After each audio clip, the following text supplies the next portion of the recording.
السلام عليكم ورحمة الله وبركاته. كيفكم يا حلوين؟ شو أخباركم؟ يا رب تكونوا بخير وصحة وعافية. يلا ننشن دجاجة بطريقة كتير سهلة وبسيطة ولا أروع. في البداية عنا صدرين من الدجاج المغسولين منظفين مصفيين من المي. راح نضيف عليهم النشا والبهارات ملح وفلفل أسود وبابريكا وبهار دجاج وورق الزعتر وكمان كوباية من مرق الدجاج أو مرق مكعب الماجي. راح نخلطهم كتير منيح لحتى نصل للقوام اللي راح تشوفوه هالقد اللي هو هذا القوام. بنكون مجهزين صينية وحاطين عليها لين الطعام، وبنبلش نفرد الخلطة بالطريقة اللي هاي اللي انتم شايفينها. بدها طولة بال وانت بتلفيها رول، بدك شوية شوية على قد ما تقدري تطولي بالك.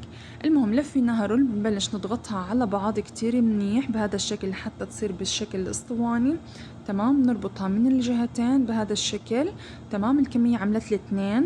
تمام، وبعد ما نربطها وين ما بنلاقي فيه فتحات فراغ او هواء بنجيب نكشة الاسنان وبنبلش نفتح مكانها. تمام، بنلفها تاني مرة بنايلون الطعام، بعدين بنحطها في ورق القصدير بنلفها مرتين، هي اول مرة ورح نلفها كمان مرة، وبعدين بنحطها بالقدر وبنحط عليها مية سخنة وبنحطها على الغاز لمدة 1.5 ساعة على نار وسط هادية. تمام، وبعدين بنشيلها وبنحطها في بايركس، وبنحط البايركس زي ما هو بالثلاجة لتاني يوم.